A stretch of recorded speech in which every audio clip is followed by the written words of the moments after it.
ඉතින් අයිබෝවන් ඔයාලා හැමෝටම අද බලන්නේ රෝහණ විජේවීර ආගිය තැන. ඒ වගේම ට්‍රිප් එකක් දාන්න නාන්න හොඳ ප්ලේස් එකක්. ඒ වගේම දෙවනි ලෝක යුද්ධයට අයිති ආමරියක්. මේක තියෙන්නේ හිඟුරක්ගොඩ.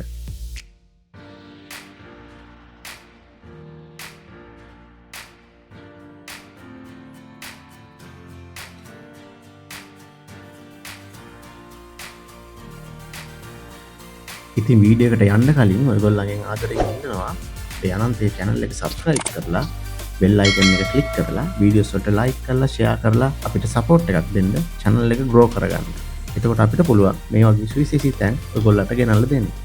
ඉස්සෙල්ලාම කියන්න ඕනේ මේක travel video එකක්වත් මේක මේගොල්ලන්ට යන්න හොඳයි කියලා පෙන්නන location එකක්වත් නෙමෙයි. අපිට මේක අහම්බෙන් ඇස ගැටුනේ.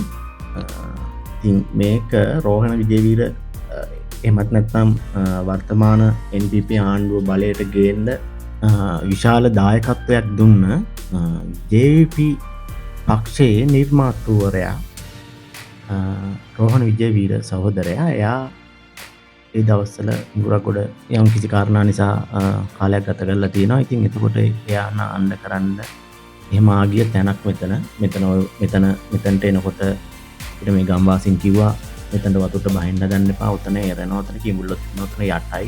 ගොඩක් කතන්දර කිව්වා. ඒ නිසා අපි මෙතන කිසිම ලොකේෂන් එකක් දාන්නේ නැහැ. මේක මැප් කරන්නේ නැහැ අපි. එහෙම අවශ්‍යත් නැහැ. මෙතන ඉතින් එහෙම ඇවිල්ලා ෆන් එකක් දාලා ට්‍රිප් එකක් දාලා යන්න තරම් එහෙම තැනකුත් නෙමෙයි. මෙතන අර පොඩි ස්ටෝරි එකක් තියෙන නිසා තමයි ඔයාලට මේක පෙන්වන්න ඕනේ කියලා හිතුනේ.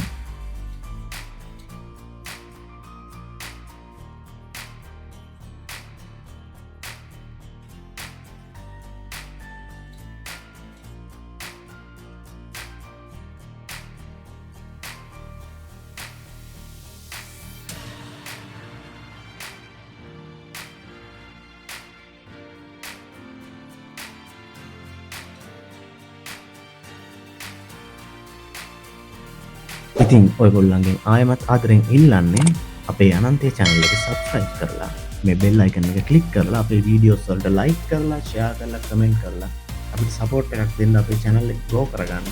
ඒකට අපිට පුළුවන් මේ වගේ සුවිශේෂී තැන් ලස්සන තැන් ඔයගොල්ලන්ට ගෙනල්ලා දෙන්න.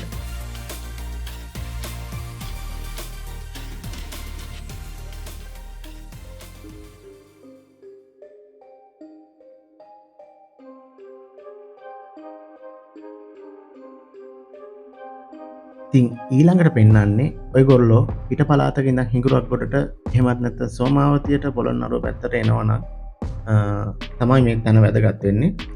මෙතනට කියන්නේ ගල්ලමුණ කියලා. ඉතින් ඔයගොල්ලෝ හිඟුරක්ගොඩ ටවුන් එක හරහා 4 කණුව මාර්ගයට එනවනම් ඒ හරියේ ඉන්න මිනිස්සුන්ගෙන් ඇහුවොත් එහෙම ගල්ලමුණට කොහොමද යන්නේ කියලා ඔයගොල්ලන්ට මෙතනට එන මාර්ගය දැනගන්න පුළුවන්. මම එහෙම කියන්නේ මෙතන ලොකේට් කරලා නැහැ මැප් එකකින්. ඉතින් ඔයගොල්ලොන්ට එනවා නම් ඒ මං කියපු විදිහට පාර අහගෙන තමයි මෙතනට එන්න වෙන්නේ. එතන හරිම ලස්සන තැනක්. ඉතින් ඇවිල්ලා උයාගෙන කාලා ෆන් එකක් දාලා යන්න පුළුවන් තැනක්. ඉතින් හැම වීඩියෝ එකකම කියනවා වගේ මේ වගේ පරිසර පද්ධති වලට යනකොට ඔයගොල්ලෝ ගාබේජ් බෑග් අරගෙන යන්න.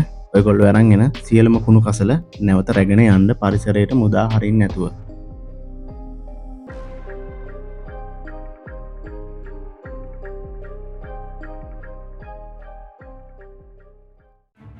ඉතින් මේ නිකම්ම නිකන් අතහැරලා දාලා තියෙන කුකුල් කොටුවක් වගේ තියෙන්නේ යම්කිසි ඓතිහාසික වටිනාකමක් තියෙන තැනක්. මේක දෙවෙනි ලෝක යුද්ධ කාලේ තිබුණ ආමරියක්ලු. මේක එවකට සිටි බ්‍රිටිෂ් හමුදාව විසින් නිර්මාණය කරපු ආමරියක් කියලා තමයි කියන්නේ. මම දන්නේ නැහැ කියලා මේක නිකම්ම අතහැරලා දාලා තියෙනවා. ඒ වගේම ඇයි ආමරියක් හමුදා බේස් කැම්ප් එකට පිටින් හදන්නේ? ඒ ගැන මට අදහසක් නැහැ. ඔයගොල්ලෝ දන්නවනම් කමෙන්ට් එකක් දාන්න බලන්න ඇයි ඒ වගේ වැඩක් කරන්න කියලා. මේක තියෙන්නේ හිඟුරක්ගොඩ 4 කණුව මාර්ගය පහු කරගෙන ටිකක් ඉස්සරහට ආවහම. ඉතින් අලුත් travel video එකක් කියලා බලාගෙන හිටපු මගේ යාළුවෝ මට තරහ වෙන්න එපා. අද ගෙනාවේ travel video එකක් නෙමෙයි. අපි මේ videos ටික අපි යනකොට අපි වෙන ගමනක් යනකොට මේක හම්බෙලා ගත්ත videos ටික. ඉතින් හොඳ ඇවිදින්න පුළුවන් හොඳ location එකක් ඊළඟ පාර අනිවාර්යෙන්ම අරන් එනවා. ඒ වගේම ඔයගොල්ලෝගෙන් ආයමත් ආදරෙන් ඉල්ලනවා අපේ අනන්තේ channel එක subscribe කරලා videos වලට like කරලා comment කරලා share කරලා අපිට සපෝට් එකක් දෙන්න අපේ channel එක grow කරගන්න. එහෙනම් අලුත් වීඩියෝ එකක් අරන් එනකම් සියලු දෙනාට ජය වේවා.